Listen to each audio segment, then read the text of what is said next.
How about now? The mic Oh, says there's it's also a turned on. delay.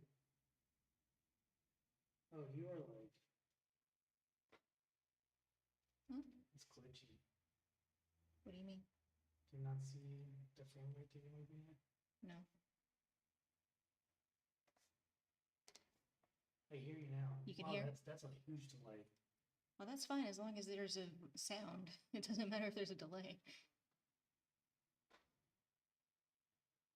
Okay. Okay. Yay! We got somewhere. We're gonna pretend like we haven't been trying to figure this out for an hour, all right?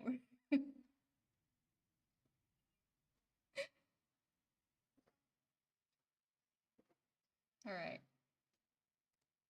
You good now? Yes. Thank you.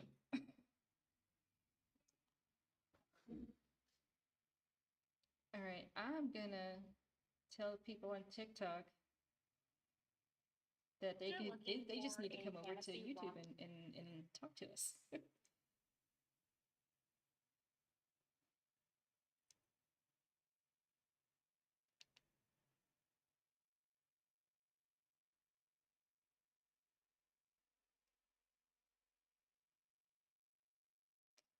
Well, since you're talking to me on here, you can probably just mute the YouTube and just keep it up for if anybody gets on YouTube and sends us questions on the chat or anything, but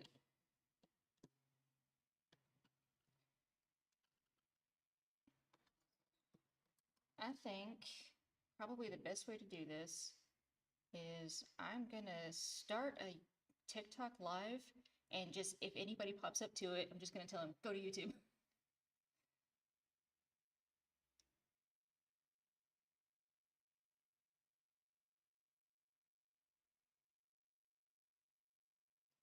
Okay. We're gonna pretend like we're just now starting our interview, okay?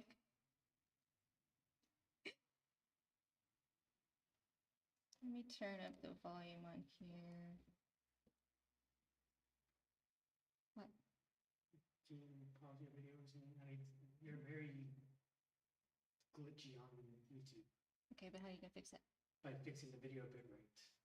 Okay, well, do it then.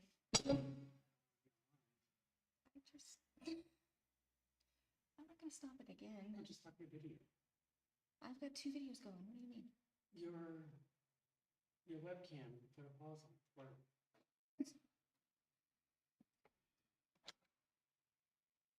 Okay.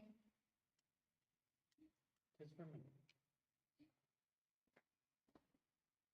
The video right here. Let's see what it does. We are experiencing technical difficulties. We will be right back. I'm on this TikTok live solely to tell you guys that the TikTok live is not working and to please go over to YouTube because I'm talking to her over there. So, hi. My YouTube, just look up my name, Michelle P. Wise. You should be able to find it and you can get on the live there and that way you can talk to Allie with me. We've been experiencing major technical issues, but we should have it fixed in just a second.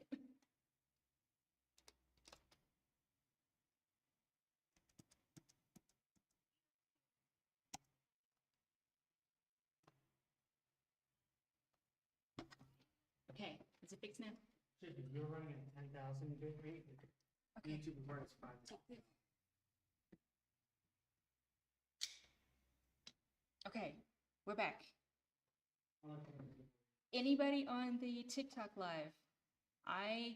We were not able to do our TikTok interview, but I'm on here to tell you that we are live on YouTube right now. Just look up my name, Michelle P. Wise, and you should be able to find our TikTok or our YouTube video. All right, so I'm gonna pull up my list of questions that I have for you, and we can get this interview going.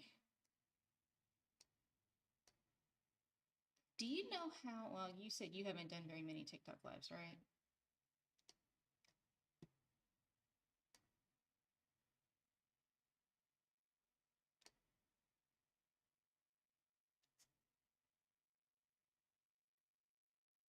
There's a way, like I've noticed whenever I've clicked on somebody else's live, a message pops up that they had pre-typed.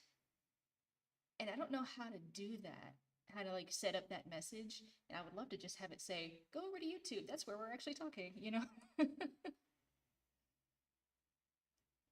For anybody on TikTok, please head over to YouTube. That's where we're actually talking. I was not able to get TikTok to work. Okay, so. Oh, you're fine.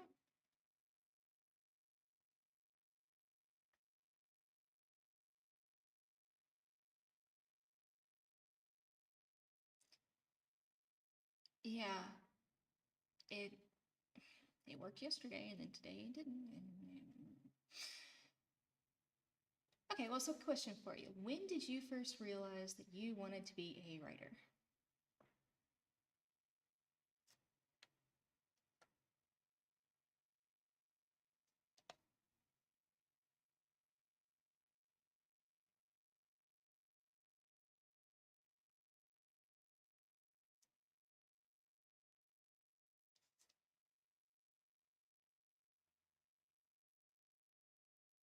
Oh yeah.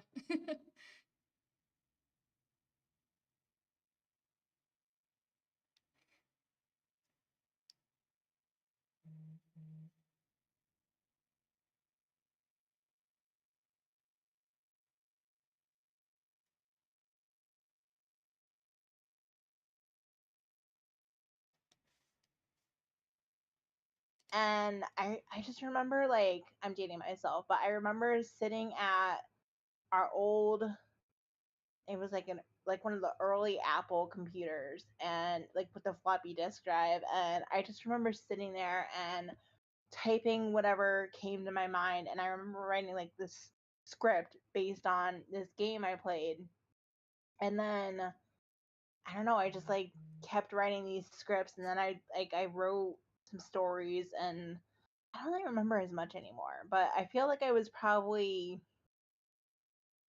around 10 years old when when I was in 5th grade, and I was introduced to Star Wars. And that was what really got the ball rolling, because I was like obsessed with it. And I I decided at some point that I wanted to be um a writer, but also I wanted to write, act in, and direct my own Star Wars movies. Like, I was convinced I was going to be the next George Lucas, which is really embarrassing to say now. And I wrote all these scripts, and yeah, like I feel like probably in 5th grade is when I was like really determined that I was going to be a writer. And like, I don't know, I don't think I would have thought that it would lead to this, because like, back then it was traditional publishing. It wasn't like, self-publishing isn't even something that I heard of until like probably within the last 10 years or so. So I never would have thought that it would lead to me doing it this way, but I also wouldn't change that. Yeah, I didn't realize that I even could write my own book. I just assumed that that was something that only extremely smart people did, people that were extremely patient. And I mean, you do have to be pretty patient to write a book. You do. But but yeah, I only started writing when I was either 29 or 30. Oh wow. Yeah. But I love it now. It's like that's my favorite thing to do now. Yeah. I can remember like being in class, and like I would have to have a notebook, because we would have to take notes from the teacher would have the projector with those sheets that they would write on. I'm really dating myself now. And I would be taking notes, but then I would like be writing a story too in my other notebook, and I never got caught doing it. Like, um yeah, I wish I could remember more of when I was younger and I was writing my stories because I don't really remember a whole lot. Like I remember sitting at the computer for like hours at a time and just like writing whatever came to me, but I don't remember a whole lot of my process or like what led me to thinking that I could actually write a story. Like I don't remember. I don't even remember like really learning how to write a story really. Like it's just something like I've always known how to do, I guess. Well, that's great. For anyone on TikTok, if you're watching, we are talking on YouTube. I just had the TikTok open to be able to tell you that we are on YouTube. Just look for my name, Michelle P. Wise, on YouTube. Um, without that automated message, I'm just gonna have to keep saying that over and over. Okay. So, who's your favorite author and why? Juliet Marillier. So when I was a junior in high school, I found her book, Daughter of the Forest. And I read it and I just like fell in love with it. And like I'm calling her my favorite author, but like I really I haven't read like all of her books, like but her Seven Waters series is the series that like really, even if I didn't realize it like at the time when I was in high school, I feel like that was a series that really like pushed me into wanting to read more fantasy and wanting to write more fantasy. Because at the time I was mostly writing like Star Wars fan fiction basically. Um and then I started writing my first like straight up fantasy story probably that year or maybe the year before. Um but she just like so the Seven Waters books, it's like an alternate version of Ireland, and the first book is actually based on the tale of the six brothers who are turned into swans by their stepmother, and their sister has to um, save them. And I think what I loved about it was like the sibling dynamics, and I loved like there's like some fairy involvement, and like I loved it, and like I've always loved Ireland. I actually got to go there a few years ago, um, and yeah. So I don't know if there's any. I don't know. I guess she would be my favorite author just because that series has stuck with me so much. I switched to my webcam Um, because I kept looking over. oh, um, and then like I do have other favorite authors. Like I don't necessarily want to say the name, but a certain wizard school series written by She Okay. Who Was Not Being. That I was 11 when that series started, so that is a series that, despite her viewpoint, I will always hold a place in my heart for. Yeah. Um, Well, I'm a strong believer that you can like something that someone does without liking that person. yes, like 'Cause, separate like the art from the art. their art is not them, you know. Right. Um, Um.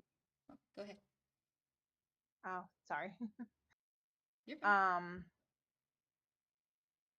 I don't know, like so like a lot of my childhood was like I was obsessed with the Star Wars books, like the expanded universe books before they started the whole like Disney takeover. So those are definitely some of my favorite books, but like I don't know if I would necessarily say any one of those is like an absolute favorite book or author. I think I would stick with Juliet Marillier. Like I read all of her Seven Waters books, and then I read the first two, I think, books of her Shadowfell books, and then I haven't read any of her other books, but like I said, she would probably be the author, like those are the books that like stuck with me the most, I think. Okay. I have not read those books except for well, I haven't even read Harry Potter, but you know, I've seen the movies. But Um, like so, the Seven Wonders books, I feel like they're not like, I mean, they're known, but like they're not super well known. Like it's, I guess it's kind of historical fantasy. I guess that's the genre I would put it in. But so I will say that the first book does have a SA scene in it, which I don't even think I realized that was what was happening when I read it when I was in high school. Like I just glazed over it.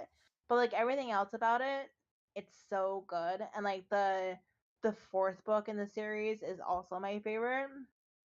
Because that one, it has more involvement with the fairies. And the main character in that one goes to the other world. And like the neat thing about those books is like it starts out with the main character. I don't think I'm pronouncing her name right, but Sorsha. And then it's like all within the same family. So it's like the next book is, I don't remember if it's her daughter or her niece or something, but like it's generational. that's interesting. Um, yeah. Oh. Okay.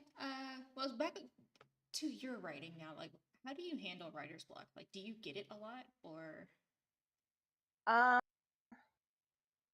I so it's actually funny that you asked that. So, I finished Thorns Among Shadows and it's about to be published. And then like I did not allow myself to work on anything else while I was writing it because I am the kind of writer who, at least in the past, I cannot work on more than one project at once because I typically will we're over be on working on. YouTube, by the way. We could not get TikTok to work, so if you're wanting to watch us, head over to my YouTube. Just look up for my name.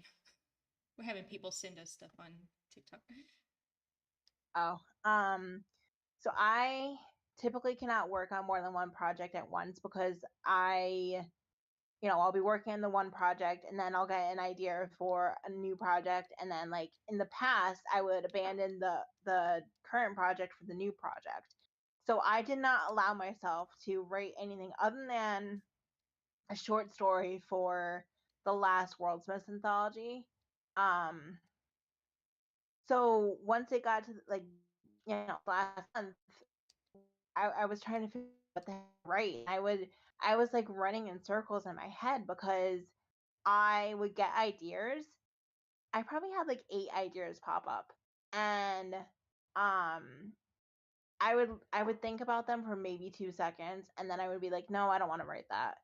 So one of the things that I was doing to try and not force myself to come up with an idea, I was just like, I would go on Pinterest and look for writing prompts.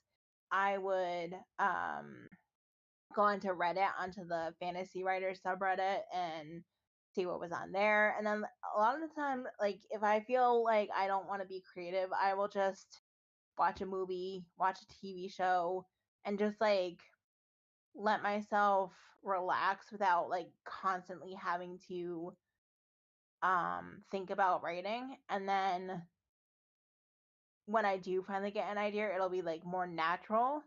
So I was actually in my Discord server for Worldsmith last week, and one of the members actually helped me brainstorm a new idea. Um, so now I don't feel like I'm running in circles anymore because like just brainstorming with her, it was like something clicked, and all of a sudden I have this new idea, and I'm like, oh, okay, I can totally write that. Like I can totally have that be my new project, and I don't have this feeling of, no, I don't want to write that anymore. Like, so I feel like that helped me break through the writer's block. Um, It's always good to just talk it out with somebody, I think. yeah, and actually, so she is the same person who. So I started working on Thorns Among Shadows. I think it's been a year and a half. Yeah, like almost 2 years. I think I started writing it in January of 2022. Yeah, that sounds right. So that same member, Worldsmith, is also the one who gave me the idea of writing a Rapunzel retelling, and we were just like chatting in the server one night, and I think it was me who was like, oh, I could do like a Rapunzel retelling where the guy is the one who gets rescued, and it just like clicked. Like all of a sudden I was like, oh, I could do that. And then like I didn't let myself start writing it right away because it was like right around the end of October when I was going to do NaNoWriMo the following month, and I was already supposed to be working on a different project, which I ended up abandoning within like a week. So I didn't start writing it until January, I want to say, because I needed to like have an outline and like know what the plot was going to be before I started writing it. Sorry, I just lost my train of thought.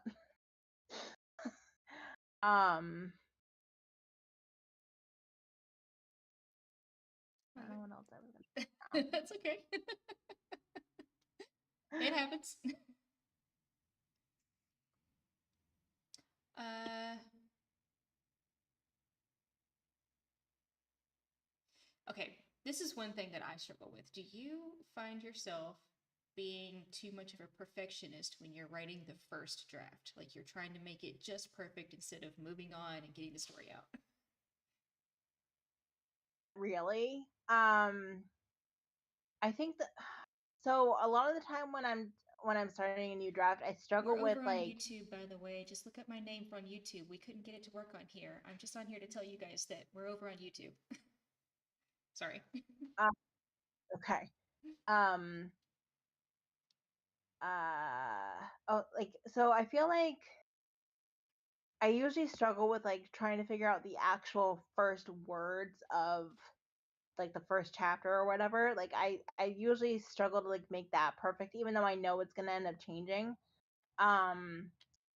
I don't think I really have a habit of like being a perfectionist about it. Like what I started doing, honestly, like I feel like this is what has helped me with actually finishing drafts, because up until like I don't know, within the last like 8 years or so, I would get to maybe only like 5,000 words, maybe, and then I would get stuck.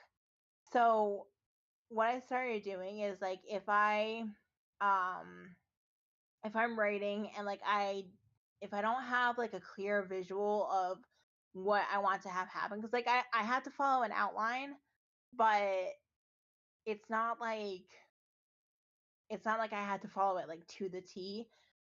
So if I don't have a good visual of what I want to have happen and I get really, really stuck, I'll move on to the next chapter or like the next scene that I do have a good visual for. So I kind of skip around. And then once I finish the draft, I will go back and deal with whatever I skipped over. But I didn't have to do that with Thorns Among Shadows. I wrote the entire thing without having to skip over anything. Nice.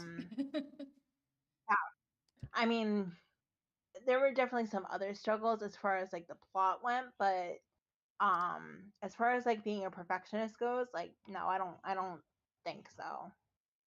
I have that issue so much. I'll write and I'll finish a chapter and then I'll go back to the beginning of that chapter and write it again and like go through and try to make everything just so perfect before I move to the next one. And then sometimes I'll forget what I wanted to happen in the next chapter because I spent so long on that chapter. It's See, a that's bad why I habit. help. In my outlines, like it's basically just like a bullet point thing. Like it's like chapter one, like I don't know, Mayra leaves for the capital city. Mayra We're over on YouTube, reunites with Gam. guys. So it's not, it's just like bullet points, and actually that drives one of my writing for actually my co-publisher. Um, it drives her nuts because she is someone who she follows like the 3 act structure and all that stuff, and I just like I can't force my brain to think that way because I started writing when I was little, and I didn't like if the 3 act structure existed, I didn't know about it. So like I just wrote without having to think about like the midpoint and about, I don't even know what are the other parts of the structure. The climax, the uh, I don't even remember a lot of the other ones because I made my own. Yeah, like I can't follow a structure, and it drives her nuts because she thinks that my method is like it makes it more complicated, but like it's just like the way I've done it for ever. Like I can't seem to force my brain to be like, okay, like this plot point goes under this, and like I do it. Drives me nuts, but I can't do it. But of course, like that's also how I end up struggling more with like the actual like I had to do some rework, not really reworking, but like I had to make some fixes with Thorns Among Shadows, like almost down to the last minute before I had to send it to my editor, and it was because I I had everything plotted out, but like there were some things that I hadn't quite figured out before that point. So I had people in Discord like helping me like figure stuff out. Because there were things that my alpha readers did not point out. And some of them were people who read multiple drafts of the book and they didn't point things out, and then those things got pointed out when I was like literally about to send the book to my editor, and I was like, ah. But Hi, we're over on YouTube. That's where you can actually talk to us. I just have this up to let you guys know.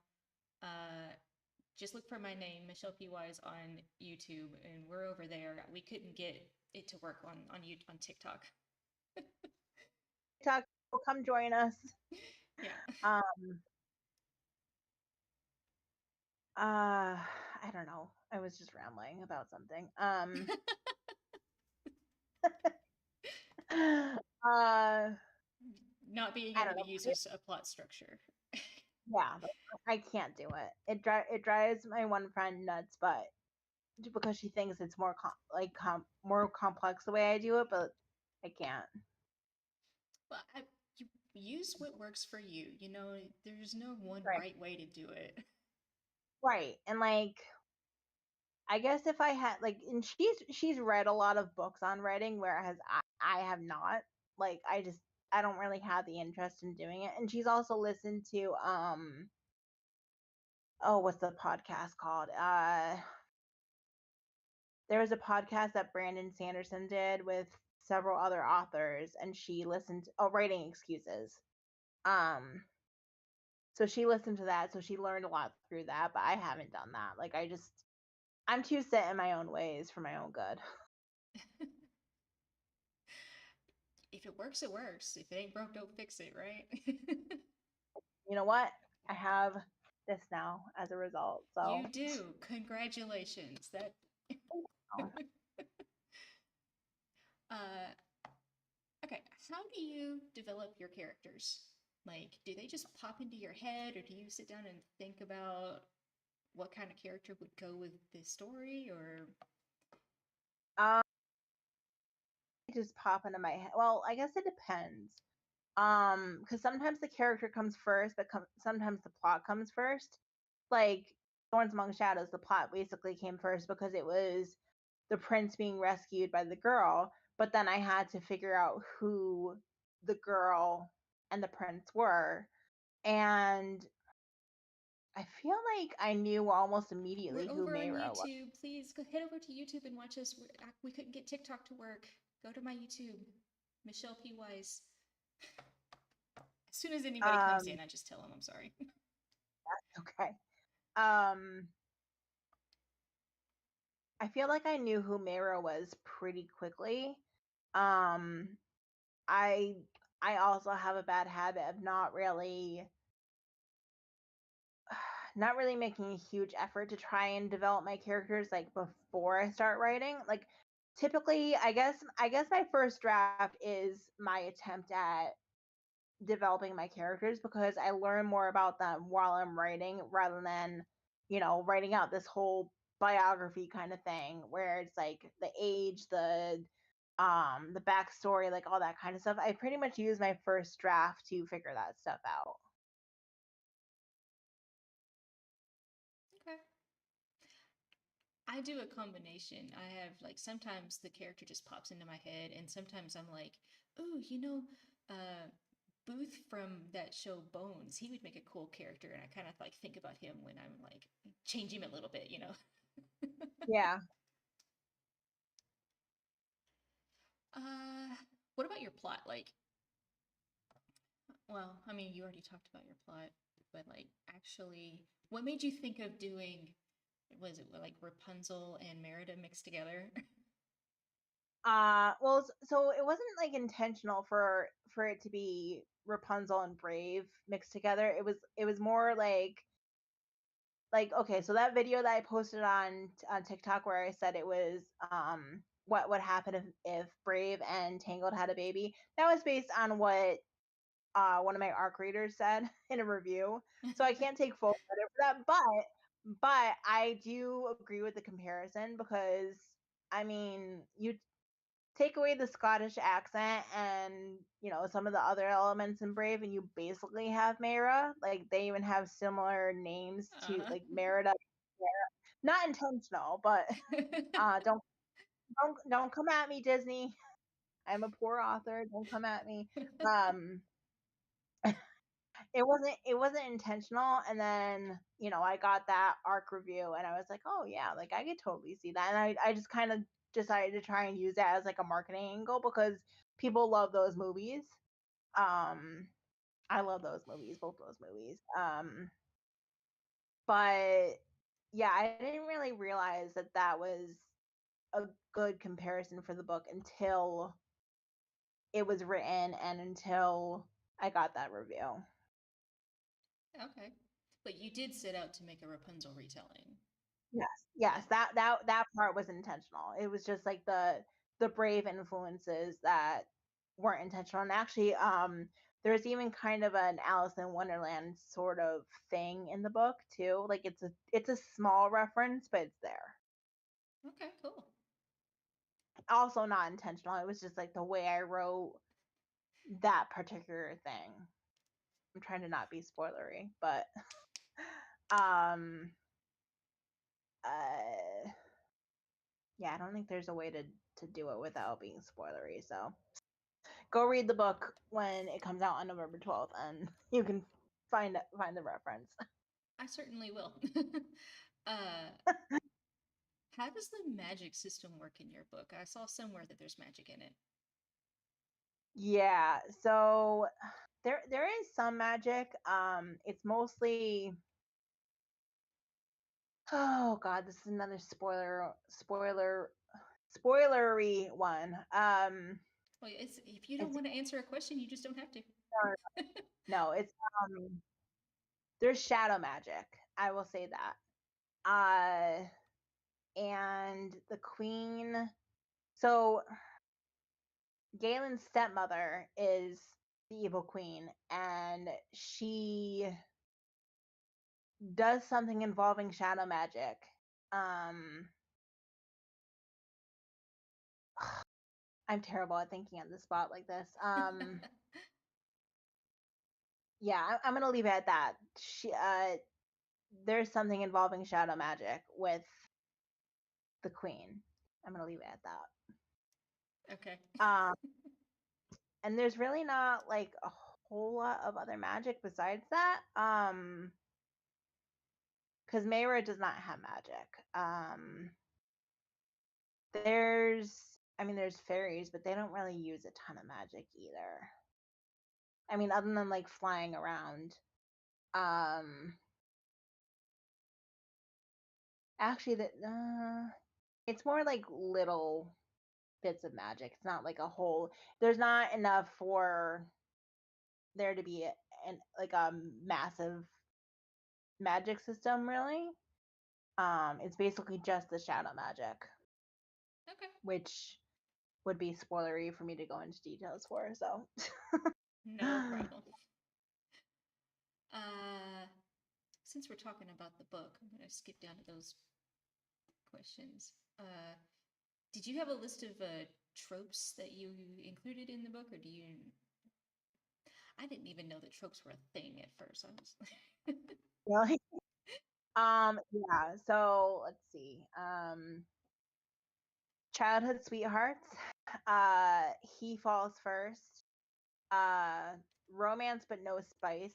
Like it's very the romance is very like Disney style, like just like mild kissing, like no making out, but like just mild kissing. And he's like Galen is like very sweet with Mayra. Like, there's a ballroom dance scene where it's like one of my favorite moments.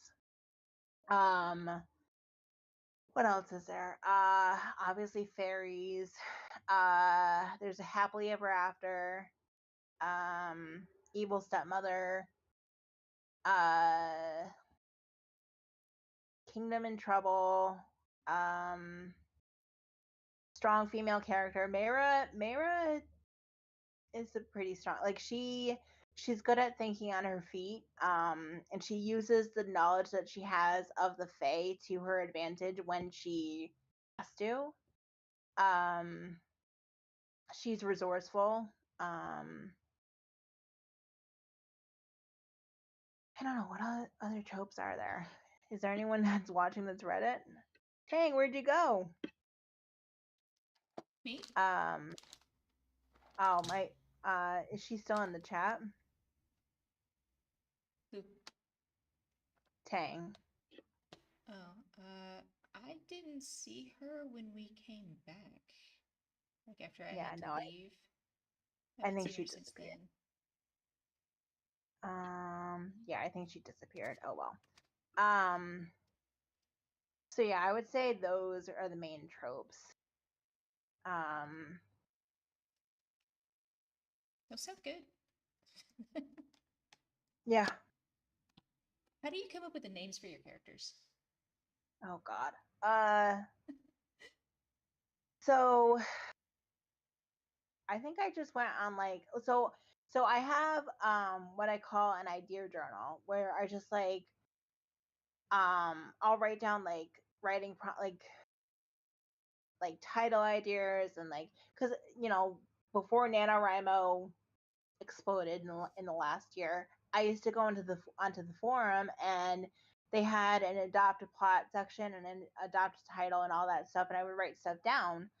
And sometimes I'll go through my idea journal and find a name in there. Otherwise, I'll go into like behindthename.com or it's like 2000names.com. And I'll look for a name that stands out to me. In the case of Thorns, I feel like I don't really remember how I chose. Like I knew I wanted to stick to an Irish, Celtic, Scottish kind of like Gaelic sort of theme. So like Galen is, I believe that's Irish.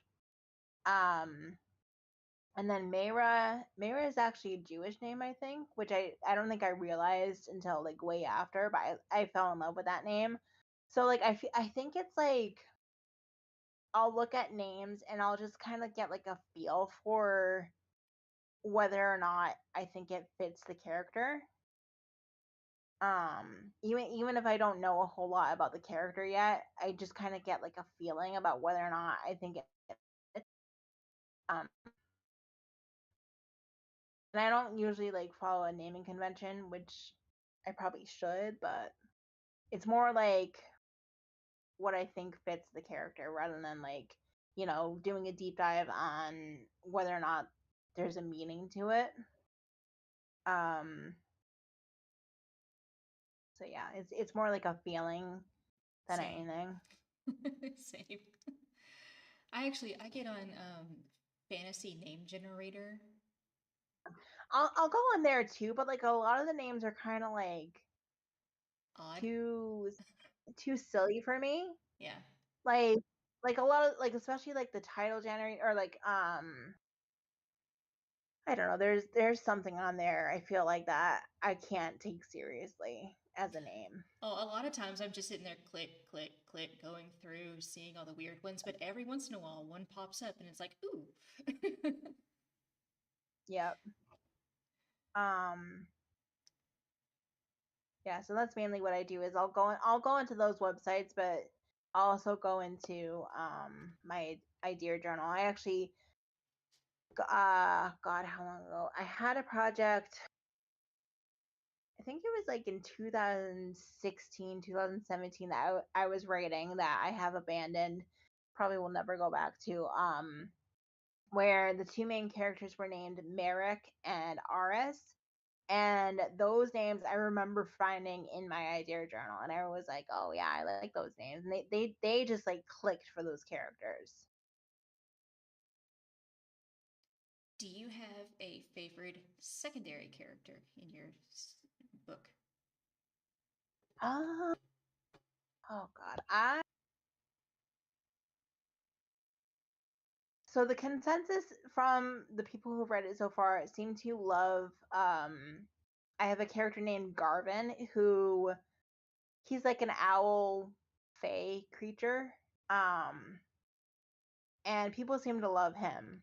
So I think I would agree with that consensus. I think he's probably one of my favorite secondary characters. I also love Mayra's father, who I actually did not give a name to because he's not really addressed a whole lot other than Mayra calling him father.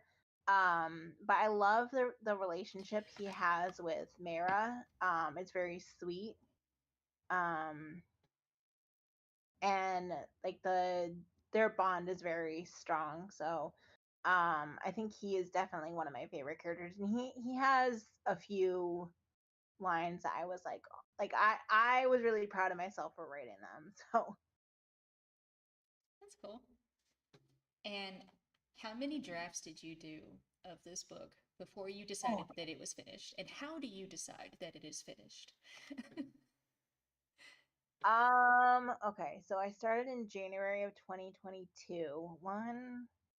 So I started trying to write it in first person because I normally write in third person past tense, and I wanted to try writing it in first person just to see if it would work. And I realized very quickly that I just am not I'm not I'm not practiced enough um in writing first person to be able to write it. Like I feel like I need to like try writing like short scenes or something in first person more so I can get more practice in it. So I realized pretty quickly that it just like wasn't right in first person. And like I think I had someone read what I wrote of it, and they basically said that it was like not stale, but like it was kind of like forced in first person. So I switched to third person, and I know I rewrote what I started to write last year for NaNoWriMo. Um, and then I think it went through another draft after that. And then I started getting the feedback from people from alpha readers starting like back in January of this year. Um and then I just like, I had to make fixes, I had to add scenes, I had to take stuff out. But I didn't really decide it was done until I I got feedback from my alpha readers, and those alpha readers like they all said it was good, and I was like, okay, I'm gonna try booking an editor. So I started looking for an editor, and my mistake was I only have so much money to go around, unfortunately, so I couldn't afford to pay for a developmental editor and a line editor. But I felt that line editing was going to be more important um, than the developmental edit, because I knew I could rely on alpha readers and all that stuff for the developmental stuff, and that I had a pretty strong idea of what to fix. So I ended up hiring a line editor who specializes in fairy tale retellings, but I should have waited to do that, honestly. Because like I said before, I was like working to almost the last minute to get the draft done, because there were things that weren't pointed out to me in the beginning of the alpha reader stage that should have been. So I was like, working as fast as I could to try and fix those things and make sure I got everything done before before I had to send it to the editor. Um Sorry, I just lost my train of thought again. What was the question again? It was how many drafts do you do and how do you decide that it's finished? Okay, so I guess once I once it got to the deadline for me to send it to the editor, that was pretty much it. Like I had to just be done with it, because otherwise it would have sucked to have to email the editor and be like, "Hey, it's not going to be ready in time. I need to break my contract or whatever." Like that would have sucked to do. So I wanted to do whatever I could to make sure I would have it ready in time. And because my friends busted their butts to help me, I had four other people helping me, like just to help me, you know, figure out what to add in. And like I had to write a few new scenes, and they would give me feedback and like tell me, like give me like that extra developmental feedback. And I would not recommend doing it the way I did it at all. Unless you are a really strong developmental person, like you really should probably not skip over hiring someone to developmental edit your book. You really should have someone development do the oh my god, I can't talk, do the developmental edit. um and it, like I if I could, I would probably go back and to do what I did. um Line editor was fantastic, but when she sent me the feedback, like once she finished the editing, there were several things that I just ran out of time to fix before I sent it to her. And I was like, oh my god, like I was like kind of panicked and kind of like dealing with like a little bit of imposter syndrome. But again, my friends like helped me like work through it, and they were like, okay, it's not as bad as it sounds. It's not what you're making it out to be. It's gonna be okay. And I just steadily worked at fixing what I had to, and that was pretty much it.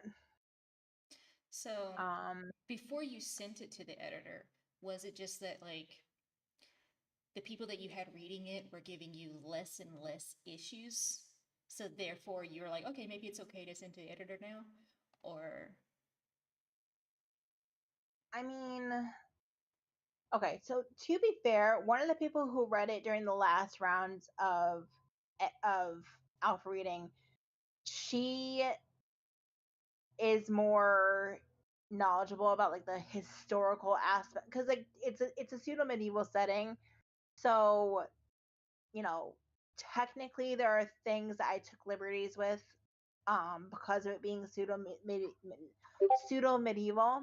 um so there were some things that some of the alpha readers in the beginning might not have necessarily been aware of, but she was, because she is a history buff. So once she started reading it, and she was like pointing out this historical stuff, and I am not a history buff at all. So I was like that panic, that kind of had me panicking a little bit. But that was more about her being kind of nitpicky about that kind of stuff, and less. I mean, I guess some of it was stuff that did need to be addressed. Like the thing with alpha readers is like, they're not being paid to do it. And they're doing it because, they're interested in giving you feedback. So they're not necessarily going to be super, super critical of the writing necessarily. Like, I don't know how to explain it. Like it's more like, you're taking a chance by having internet strangers read your book and hoping that they're going to give you decent feedback. And there was one reader I had who everything she said about the draft was like really, really good, and like she hardly pointed anything bad out. And I was like, okay, like, is this like actually true, or is she just being really nice to be nice? Like, so I feel like in that case, um I don't think she necessarily knew how to give, like, I don't know what I'm trying to say. It's also sometimes some people think that one thing is bad, needs to be fixed. Another person thinks that that thing is Right, perfectly fine. And right, right. So like in that case, like what I usually do is I follow this rule of like, so say, like, I did have one alpha reader who was kind of critical about a few things, like with the archery, for example.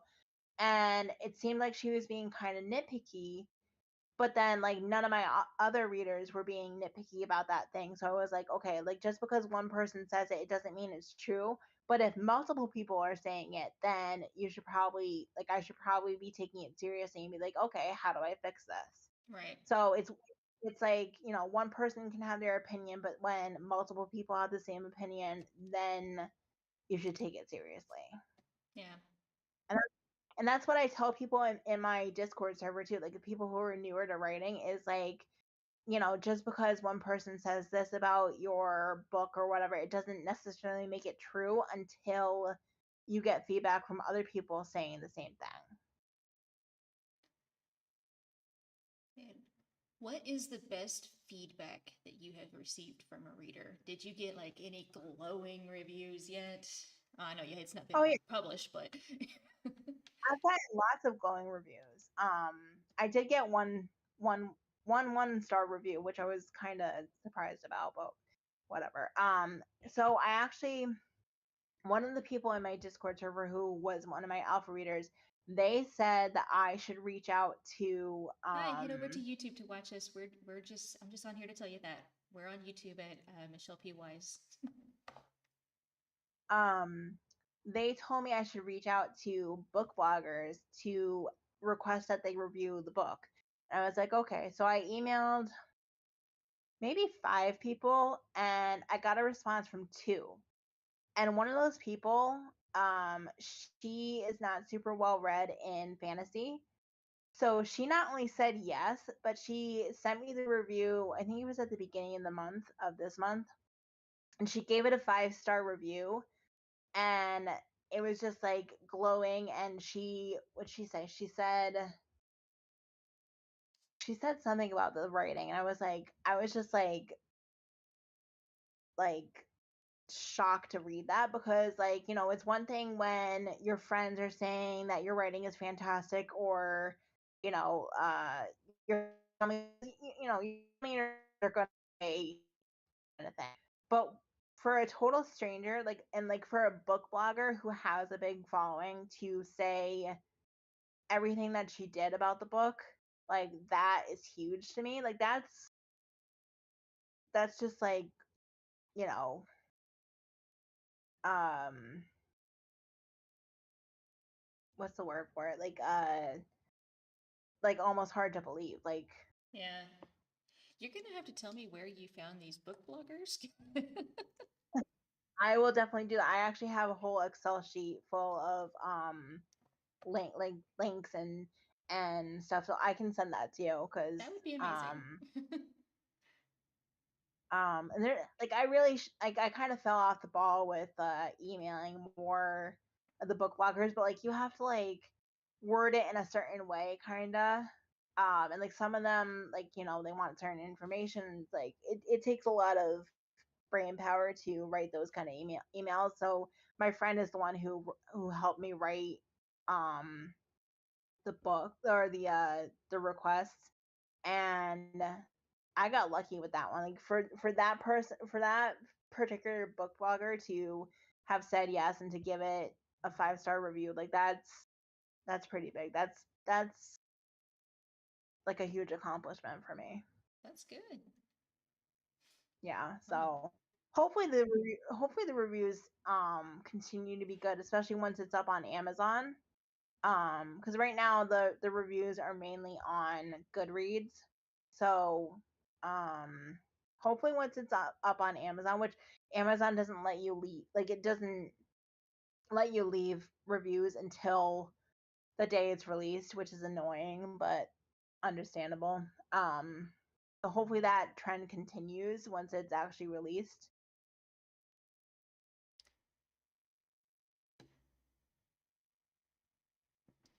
My TikTok was saying it was gonna end unless I like, because it was saying there was Oh, inactivity on it. oh, um, it's because there's nobody on there. Like there's 0 people watching at the moment. But oh. whatever. Um, Oh, Tang says it's not letting her show. It's not showing her chat messages. Oh, do you have it set so they have to subscribe? I might, I might not have unclicked that, but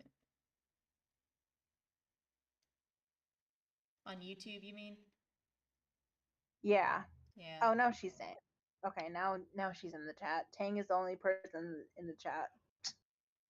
I think. I don't really want to refresh the YouTube thing. Yeah, I have not seen one thing come in chat yet.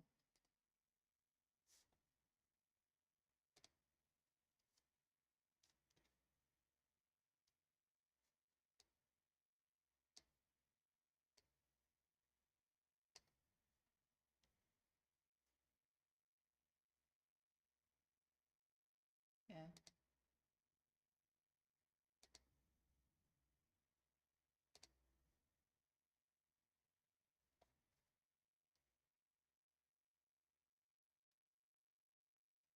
I don't know. Uh,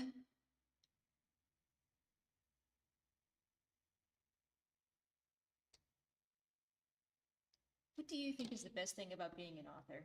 Do you have another job, or is this are you a full-time author? I do have another job. I work retail part time. Okay. The best thing about being an author, I mean,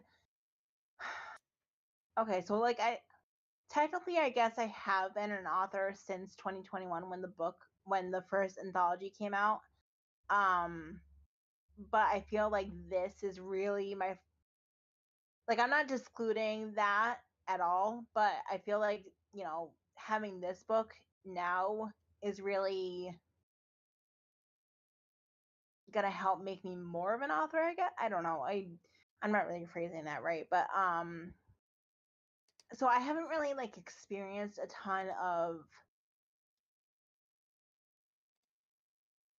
like what it's like to be an author because like I don't know how to explain it. Like uh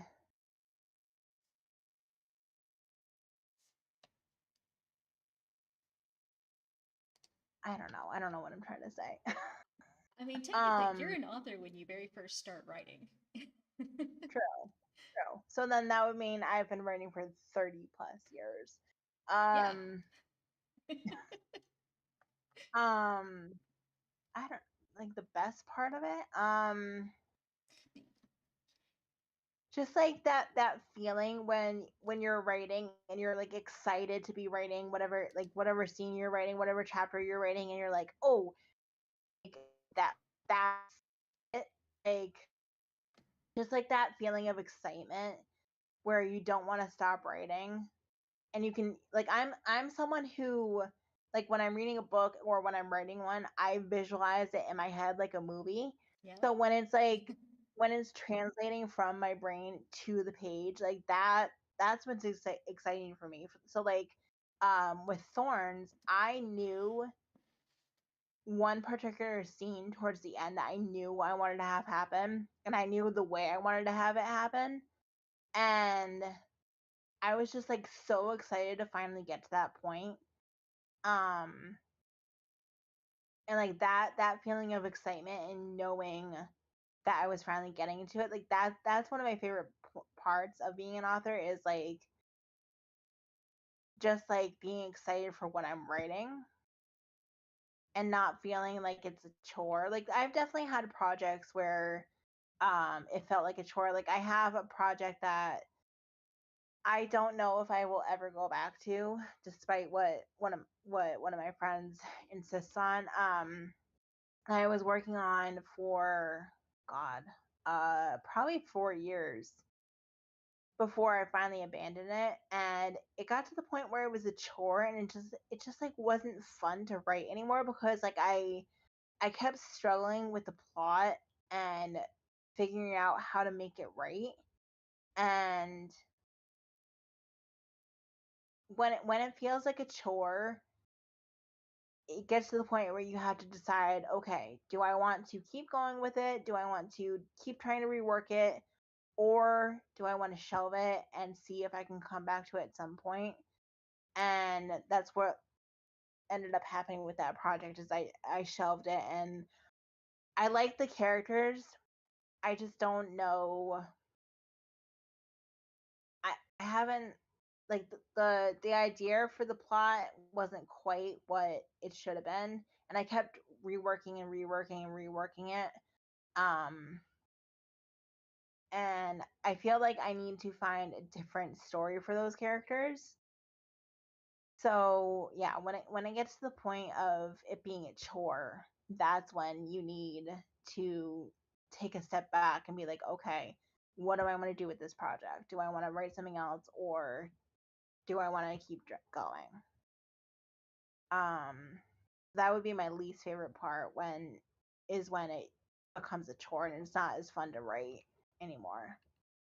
Yeah. That's what I did with my first book that I ever started writing. I'm about halfway done with it, and it just got that way. It just got where like I don't want to write anymore because I figured out a couple of plot holes and one thing that I just didn't know what to do with this part, and all of a sudden I was like, okay, I'm done. And I started a new one, and I have started three so far. Oh, But the other two are not because like they started to become a chore. I just in the middle of writing, I got an idea for a completely separate story, and I was like, okay, well, now I gotta go do this one. And I have squirrel brain, and well, see, that's what I used to struggle with too. But so once I started keeping my idea journal and I would like write my ideas down, it was easier for me to focus on one project at a time, because I knew that I could always, like, if I had an idea pop up in my head while I was writing something, I could just write it down and just be like, you know what, it's tucked away for 10 years from now. Um, and then it wouldn't be there to distract me from the project, and that's what has also helped me with finishing drafts, is not having multiple projects that I'm shifting back and forth between, because I'm definitely someone who needs to focus on one writing. And it has to be like I was able to write the short story for the last Worldsmiths anthology because it was a short story, and short stories are not my favorite thing to write. I am very much a longer form writer, but because it was a short story, it was easier for me to work on that and on Thorns at the same time, because they weren't competing with each other for my attention, kind of like I mean, the short story was just because it had a deadline, but as far as like the story needing to be told, they weren't necessarily competing with each other because they weren't both going to be novel or novel length, so it didn't matter. Does that make sense? Mm-hmm. Um,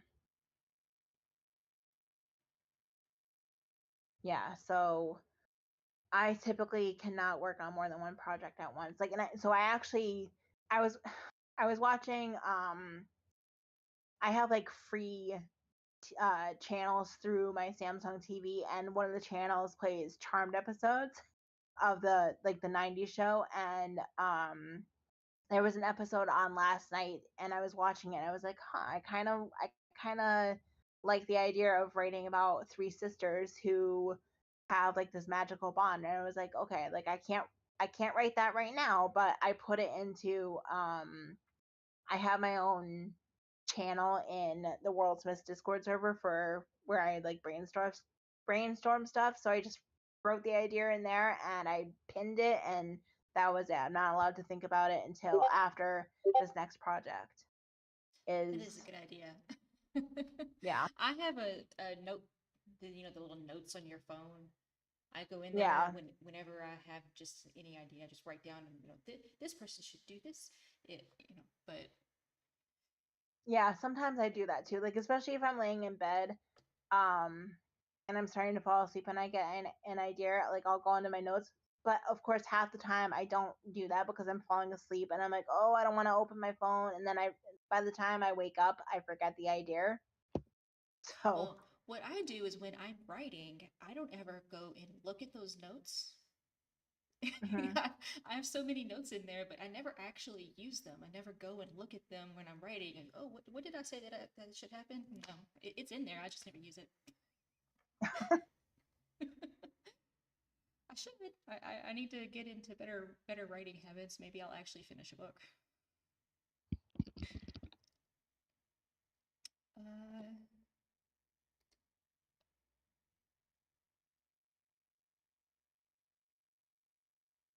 I want to say that's about the questions that I had. I was skipping around, but that's about it. Where are so your books are going to be pretty much available everywhere? Or your book is going to be? uh, yeah, Amazon, Barnes and Noble. I I did like the wide distribution thing through the Ingram's like through Ingram Sparks, and like I've never really done that before. Like this is the first time I've done it. I think it's supposed to be available like on any major retailer, or like I think yeah. So definitely Amazon, definitely Barnes and Noble. Um, if you go to it's so there's like a thing called books to read, and you can like use it to search for what am I trying to say? Like search for the websites that your book is on basically, and it'll list where it's listed. So like if I go on there right now, um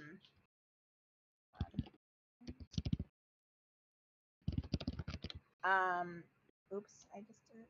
Hold on. Sorry. Books2read.com/thorns among shadows.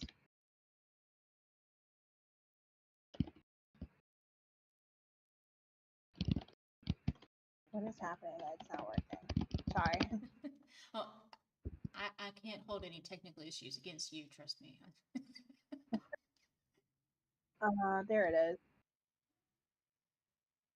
Okay. Uh, hold on though. Enter edit mode.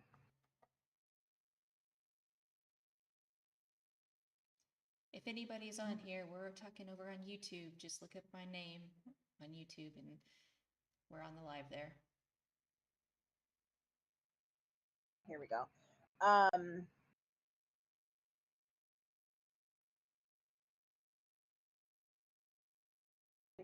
link into the chat.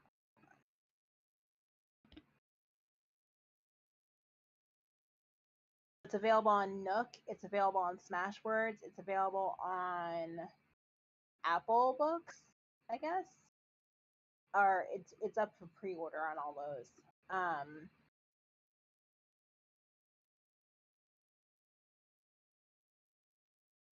Yeah, so you should be able to find it there. I think as far as like, you know, like Walmart and Target go, I think they have to like order it. I don't really know how it works for those. Because like I know with Barnes Noble, they have to order it.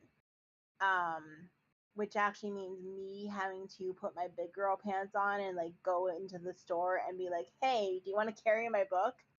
Or at least let me have a book signing. Because apparently it's very hard to get Barnes and Noble to carry your book if you're an indie author. Yeah. But they will do it. I think it also kind of depends on the store's manager too and how strict they want to be, I guess. So I'm planning on doing that maybe in a few months, like after it's been out for a while. But I'm not quite sure how long or if it'll end up being on like Walmart or Target or like on their shelves. I think it'll probably end up on their websites at some point, but on the shelf is like a totally different thing. Yeah, because their book So yeah, sections aren't very big, so no, they're they wouldn't be able to carry very many books, I wouldn't think. no. But even if they just carried one copy, I'd be happy. Like Yeah. just imagine walking into Walmart and seeing your book on the shelf. Like heck yeah. But I really want to walk into Barnes and Noble and see it on the shelf. So hopefully I can. I'm not the best at like approaching people about that kind of thing. So I need my emotional support best friend to go with me, which she's already aware of. It's just a matter of getting her to go because she's not necessarily the best at doing that either. But if I have her with me, it might help. Practice in the mirror But first.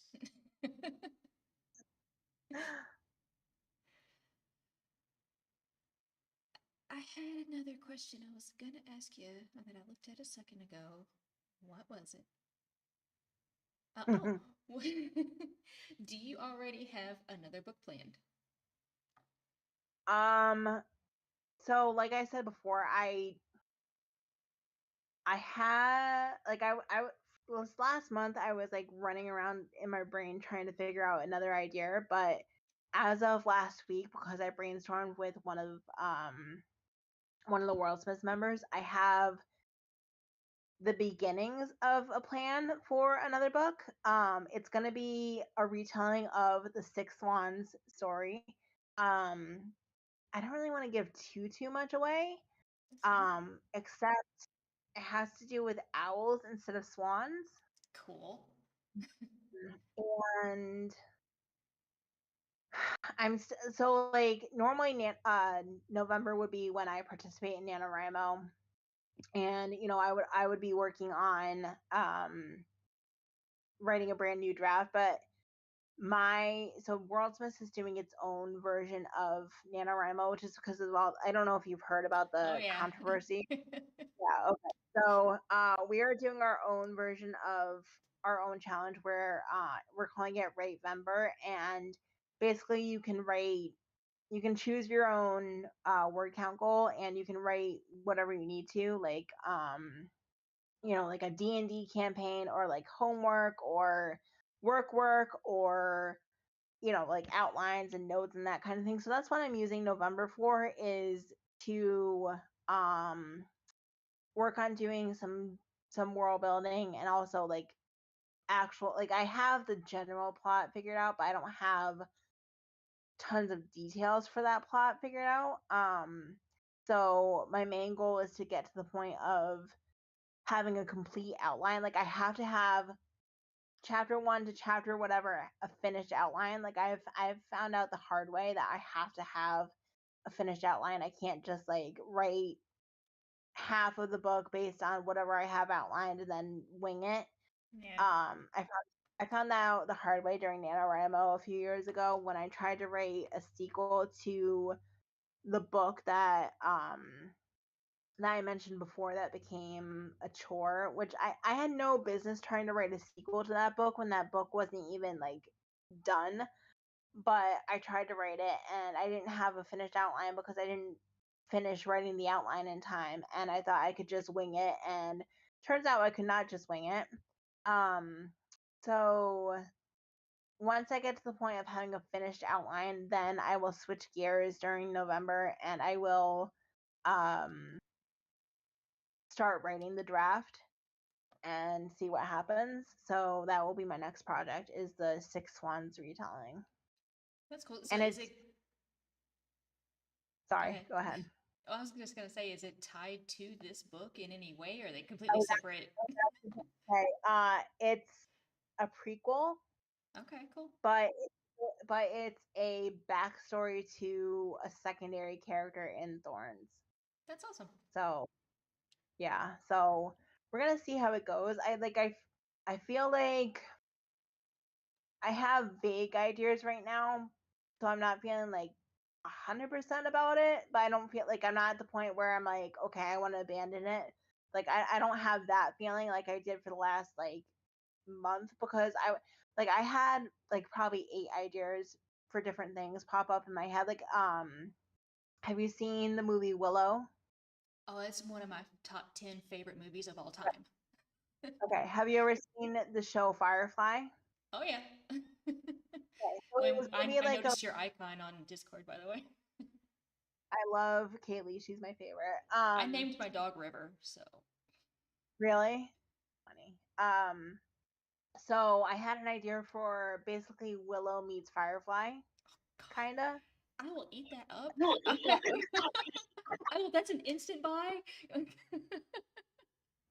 don't really know how it like it would more be like the dynamic of the characters in Firefly rather than like the space western part of it. Right. But I've always wanted to write something like Firefly with the like the fantasy twist to it. Like just cuz like the dynamics of the Firefly characters like they're so good. And I've always wanted to write like that found family kind of thing. So that so I had that idea, and then when like when I was struggling to figure out what I was going to write, I had the idea of like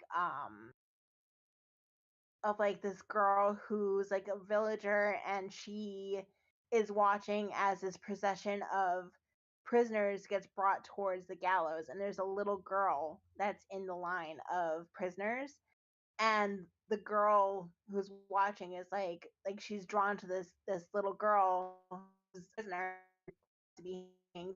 And um the basic idea was like she sees the little girl and decides to be crazy, and like she grabs the girl and then she has to run, and then she ends up like running into this group of people who would be like the Firefly people.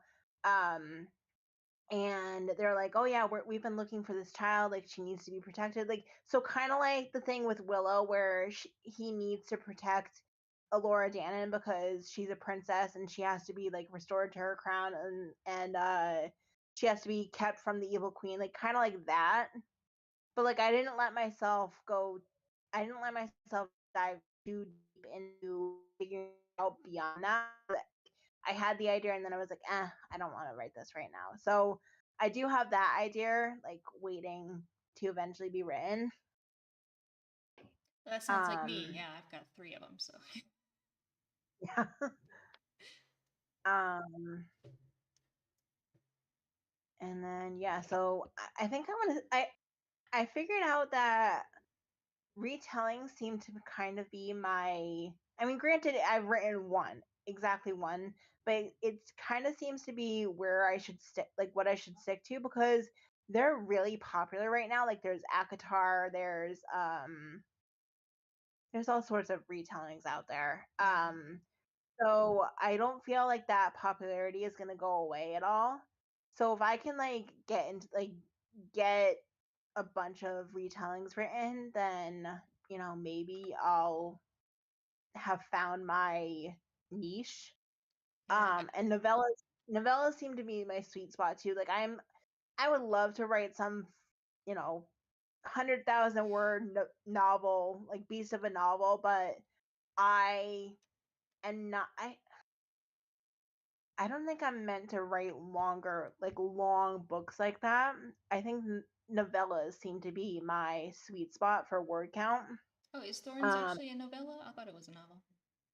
How many I words is it? mean, 38,000. So technically, it's a novella. Novel. I don't know. I think technically, for it to be a novel, it has to be over 50,000 words. That's what I think it is, yeah. So this is technically I've been calling it a novella because Yeah. it's pretty short. It's I only mean, 30,000 is fairly decent, but yeah, now that you're holding it up, it does look. it's not that hefty. How many pages? So the actual the actual book is 143 pages, and then the actual story, and then I have a short story included in it too. That's a bonus short story. It's a short story that I wrote for the first Worldsmiths anthology. I can't talk. The Drakenwald's Guardian, which I put that story in because it was the one that was like it got the best feedback when that anthology was published. So I thought it would be a good short story to like include in the book. But yeah, it's really not a chunky book. Like Yeah. Which is um perfectly fine, honestly. no, I honestly I hate editing.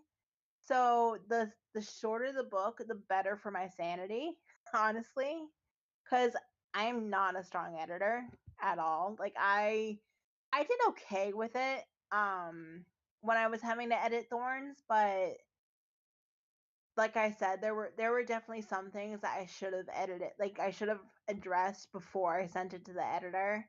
And some of those things were like, just things I should have made sure that I had um addressed before I sent it, but definitely a learning experience. And I had quite a few learning experiences during this, including the cover art.